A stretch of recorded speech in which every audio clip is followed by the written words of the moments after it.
I'm travelling from the UK to Australia for Christmas 2025 and I've saved over £400 on my cash fare. It's more than a third off. It's quick, it's simple, anyone can do it, and I'm going to tell you everything you need to know so that you can do it too. And I'm Phil, and I'm on a great gap year. I travel to see family in Australia as often as I can, and there's usually some kind of reward availability somewhere that I can work into a journey, and I end up paying a very low cash price for an amazing flight.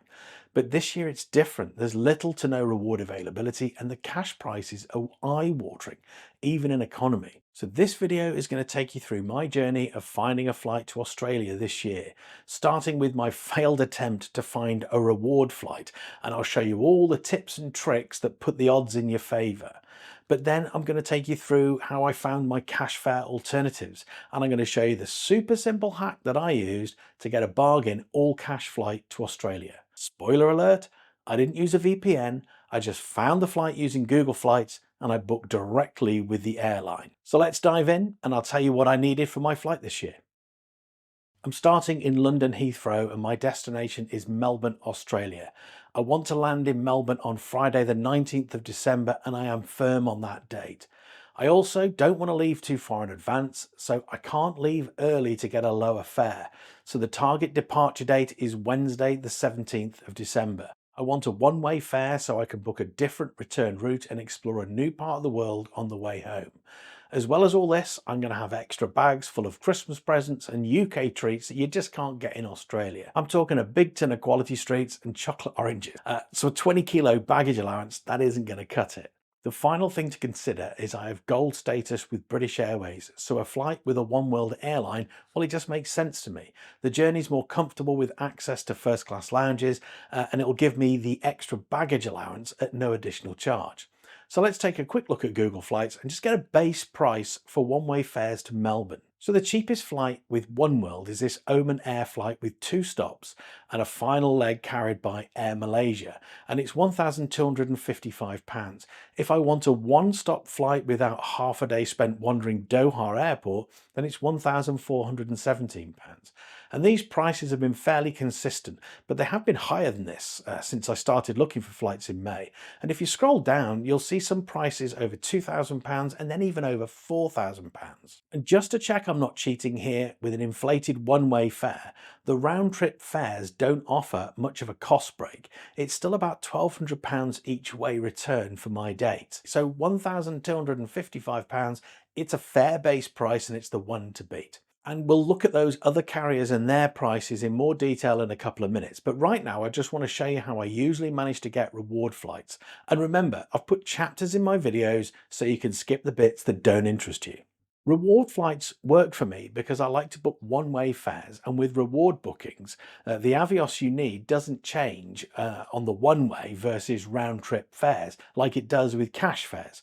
So each leg is priced individually. Also, reward flights work really well around Christmas and other peak times because although cash fares go through the roof, reward availability has the same Avios and fees at Christmas as all the other times of the year. Yes, there's peak and off-peak dates, and Qatar have their pesky flexible rewards where they charge you double Avios, but there's still an upper limit to the Avios required to book an available reward seat, and this just isn't true of cash fares. I also don't need to book a reward seat straight through from London to Melbourne. I can fly from a few UK airports to a few different Australian airports, and then I can book a Qantas internal flight to Melbourne using Avios through the British Airways website. On my last 2 trips to Australia, I've landed in Sydney and then flown on to Melbourne on an internal flight. There's even more flexibility for me because time isn't usually a factor, so I can fly to a midpoint that's outside of Australia and fly into Melbourne from there. And I've flown in via Bali with Qantas and Kuala Lumpur with AirAsia. So if you're thinking there's only British Airways and they only fly from London to Sydney, then I'm going to show you with a little creativity, you've actually got a lot of options. When you're flying east, Qatar Airways has lots of options. It flies out of 5 UK airports and into Brisbane, Sydney, Melbourne, Perth, and shortly they'll be flying into Canberra. And that's all via its hub in Doha. And this is always my starting point when I'm planning trips to Australia. The Qatar Airways reward flight booking process has been updated and it is much improved, but it's also a little bit buggy. So I'm just going to search for flights for some date in the future to give you an idea of what the Qatar search is like and the cost of reward flights to Australia. And once you've logged into the Qatar site, you can just tick the Avios box, and then in the date picker, just tick the My Dates are flexible, and you get a month of dates to look at. The UK to Australia is 54,000 Avios during the peak period, and it goes down to 45,000 Avios off peak. If Qatar has made the route a flexi fare, then the Avios is double the 45,000 price, which makes the upper cost 90,000 Avios each way. Now, I value Avios at 1p each, so £900 in Avios and about £300 in fees and taxes. Well, that's high for the off-season, but this upper limit reward cost would actually beat the £1,255 base that we talked about, and it would also be a better one-stop flight as well. I said a minute ago that this Qatar reward finder is a bit buggy, and if you look at the top, the date we're on is the 17th, and it's showing no availability, but there is availability because we're looking at it. And if I manually look for availability on the 18th, then voila, we have availability there too, and the top bar has now updated itself. So don't be discouraged, just put your date in and double check. However, all my searches for the week before Christmas from the UK to Australia, they all drew a blank, but it was the Doha to Australia leg that didn't have the availability. UK to Doha had availability, and it was for 21,500 Avios when I first looked, and then it flipped to a flexi reward for my dates a bit later. So this encouraged me to go to phase two, which is to get a reward flight that takes me as close to Australia as possible, and then either to get a second reward flight from there or look for a cheap cash flare into Australia. And the destinations I'm talking about are places like Kuala Lumpur, Singapore, Bangkok, Jakarta, and also Bali has very cheap fares to get you into Australia. There's also other outside possibilities. You could try maybe Colombo in Sri Lanka, and also Manila, and even maybe Vietnam. Now, due to the nature of the flight that I'm taking, I'll probably need to go airside to collect and then recheck my bags, and I'll probably need a night in a hotel. So I need a midpoint country that's easy to enter from a visa point of view. So I think this excludes India from these searches, but let me know in the comments if you've been to India and you've experienced the visa process. Also, let me know if you can think of another inexpensive country that would make a good stopover point. Qatar flies to all these destinations, and British Airways and Finnair fly to some of them too, along with other oneworld carriers, so you can often find availability to these destinations through either the Qatar or BA websites. This future flight to Colombo gets you on your way, and I'm showing it just to demonstrate the point. I'm on the BA website booking a Sri Lankan flight in Avios. And it's this out-of-the-box thinking, or hack if you're one of the kids with your fancy ways, that's helped me to find reward flights to Australia in the past. To just finish this point, here's another flight on the BA website into Melbourne from Kuala Lumpur with Malaysian Airlines. And if you can combine these different reward flights, then you can save a lot of money and often pay less for business rewards than you would for economy in cash. So the hack I'm talking about here for finding reward flights is if you can't be flexible on your dates and you can't be flexible on your destination, then you can still find rewards by being flexible on your route. Now, it's usually the flight into Australia that's difficult to find, but reward seats to a midpoint from the UK, like London to Kuala Lumpur or Bali with Qatar, that's usually wide open. So I tend to start with the reward flights and the cash fare options into Australia first, and then build the full journey from there. And I obviously record all the options in a spreadsheet so I can start connecting up the dots later. And there's one bonus hack for those of us who get American Express membership reward points through their Amex credit card.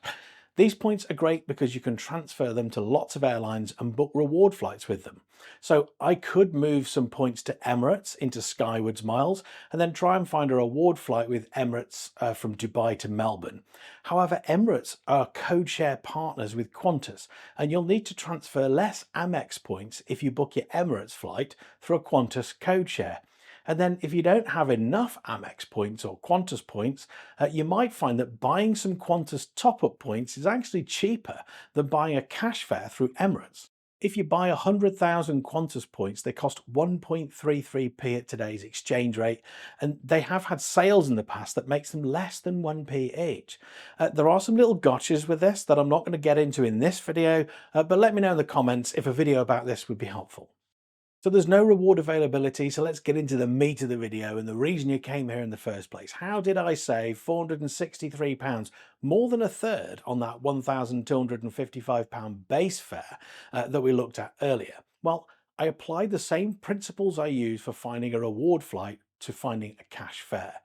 Really quickly, let's just take a quick look at those cheaper flights from Heathrow with Air China and China Eastern. A 51-hour flight is a hard no. That's 2.5 days in the same clothes, but £857 or a £400 saving is interesting. Unfortunately, if I want to book direct, there's an immediate problem. Next.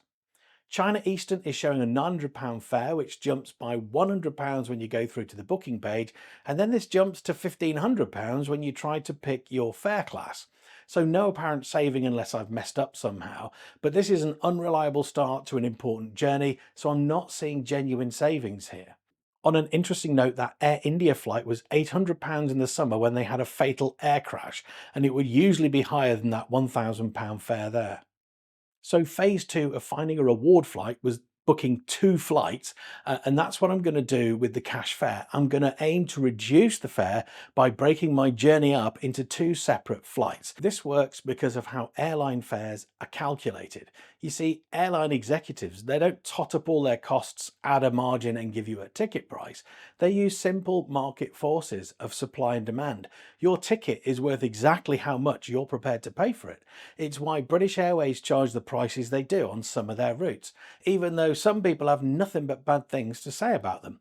They still sell their seats because if you want a direct flight from London, British Airways might be your only option. So the price goes up for that reason.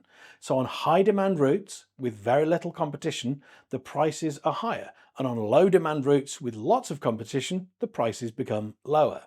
There's also airport fees and government tax differences, but this is actually less important than you may have been led to believe. My process for finding these flights is the reverse of the reward flight methodology. I look for starting cities that I know have cheap fares from the UK, and I am mostly talking about Europe at the start here. Now, this sounds a lot like the ex-EU hack that's well known and widely reported, but it doesn't have to be Europe. Europe's just my starting point. And the ex-EU hack, well, that's usually to save on the taxes for business class flights. I'm looking to save money this year, so I'm flying in economy, not business. So the taxes, well, there isn't really much difference here. It is supply and demand that's going to affect the price. And the airports I'm going to try are major airport hubs which have high supply. And there isn't really a trick to finding one that's going to give you the best price. You just bait your hook and go fishing. And in Europe, I'm checking prices in Dublin, Amsterdam, Frankfurt, Paris, Rome, and Madrid. And the prices in Madrid, they're actually quite interesting. They're about £400 cheaper than London. Incidentally, Scoop fly from Vienna to Melbourne 3 times a week via Singapore, but not on a Wednesday. The Tuesday price is very interesting, but I'd have to pay for 2 checked bags on top of that price. And then I'd have to fly into Vienna the day before.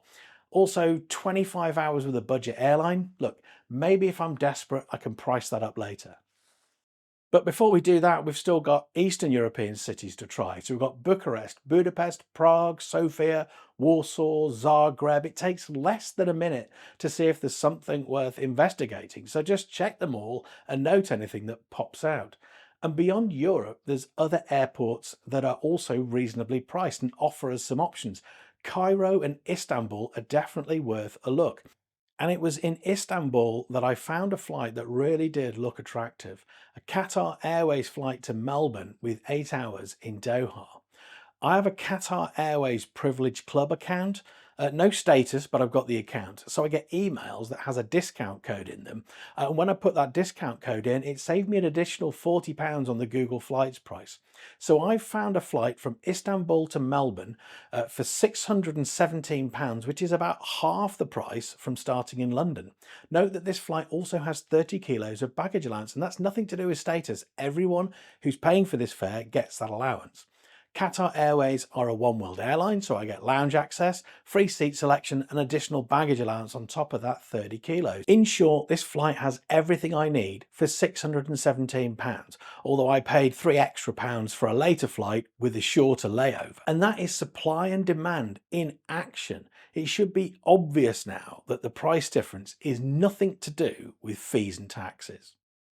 So that's the hard bit done. I've got a flight into Australia. Now I've just got to work out how to get to Istanbul from Heathrow, and then I can give you a true cost and work out if this is actually practical. The flight from Istanbul leaves at 8:10 p.m. So if I look at an early flight from Heathrow, I should have enough time to get through immigration and security, collect and recheck my bag onto that Qatar flight. But it's all a bit too risky for me. And why is it risky? Well, if anything happens like fog at Heathrow in December, well, then I might be late for the Istanbul flight. And because it's a separate flight, I would simply go down as a no-show and my ticket to Australia would be cancelled. But if I add in an extra day, I'm going to reduce that risk and give me some more time to make alternative arrangements if something goes wrong. So I'm going to compromise a little and fly out of Heathrow on the Tuesday, and then I'm going to get a hotel for one night near the airport in Istanbul. Now, looking for flights, I do prefer flying out of Heathrow to the other London airports. I want to fly direct, no stops on the way to Istanbul.